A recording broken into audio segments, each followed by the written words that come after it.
जंग रुकी है या जंग अभी भी जारी है? सच क्या है? सीजफायर से पहले ईरान का यह ब्रिज उड़ा दिया गया था अमेरिका और इजराइल की तरफ से। तो इजराइल मिसाइल दाग रहा था, लेकिन तेहरान में लोग सड़कों पर थे, झंडे लेकर अपनी जीत का जश्न मना रहे थे। तो तेहरान में हमले रुक चुके थे, लेकिन लेबनान में हमले जारी थे। नेतन्याहू एक एक कर गोले दाग रहे थे।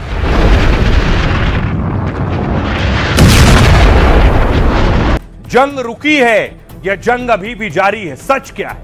ट्रंप का सीज फायर, लेकिन नेतन्याहू आखिर क्यों फायर? तस्वीर देखिए जरा। पहली, सीज फायर से पहले ईरान का यह ब्रिज उड़ा दिया गया था अमेरिका और इजराइल की तरफ से।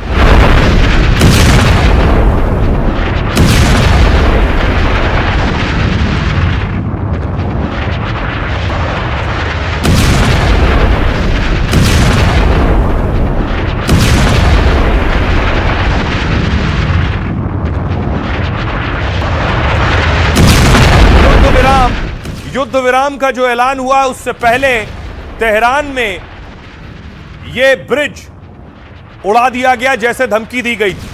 लेकिन उसके बाद रात होते होते देर रात तक ट्रंप का ट्वीट आया कि युद्ध विराम हो गया है, सीजफायर हो गया है। उसके बाद देखिए जरा, जश्न मनना शुरू हुआ। ईरान ने इसे अपनी जंग घोषित कर दिया और अमेरिका और इजराइल के झंडे जला दिए गए, फूंक दिए गए।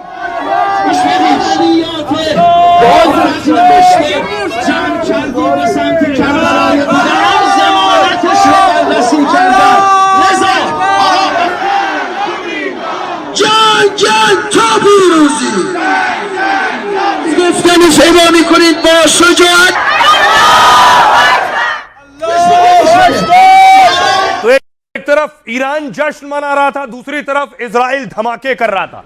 इजराइल ने सीज फायर नहीं माना लेबनान को लेकर। इजराइल ने लेबनान पर मिसाइल दाग दी।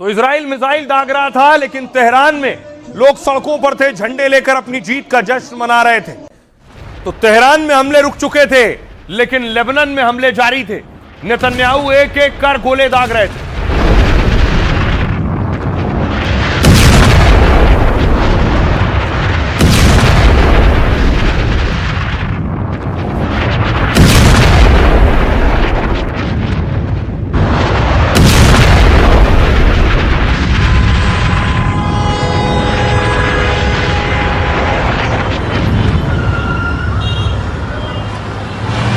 हमले लेबनान के बेरूत में हो रहे थे। इजराइल सीजफायर के बाद भी युद्ध विराम नहीं मान रहा था। उसका कहना था कि लेबनान में हमले रोकना युद्ध विराम का हिस्सा नहीं है। उस हिजबुल्लाह पर धमाके हो रहे थे जो ईरान के लिए खड़ा होकर मिसाइलें दाग रहा था। ये आप लेबनान की तस्वीरें देख रहे हैं, चारों तरफ तबाही।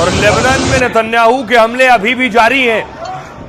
सीजफायर के बाद भी भारत में देखिए जरा, श्रीनगर में लोग सड़कों पर जश्न मना रहे थे।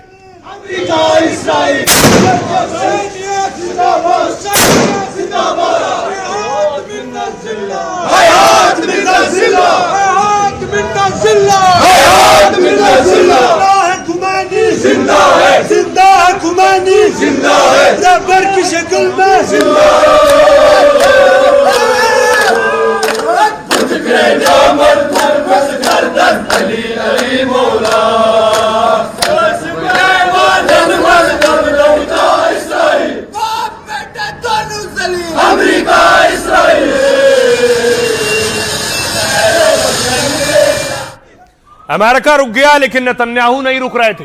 एक के बाद एक उन्होंने लेबनान पर हमले और ज्यादा बढ़ा दिए।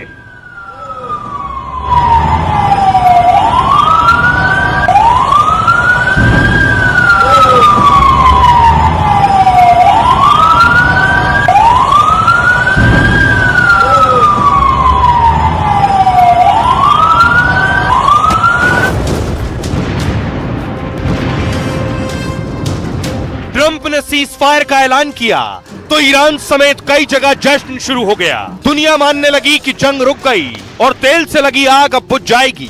अमेरिका इसराइल जो है उन्होंने ईरान पर नाजायज जंग थोपी थी, आज उसका 40 दिन के बाद उन्होंने खुलासा भुगता। लेकिन नेतन्याहू रुकने को तैयार नहीं थे।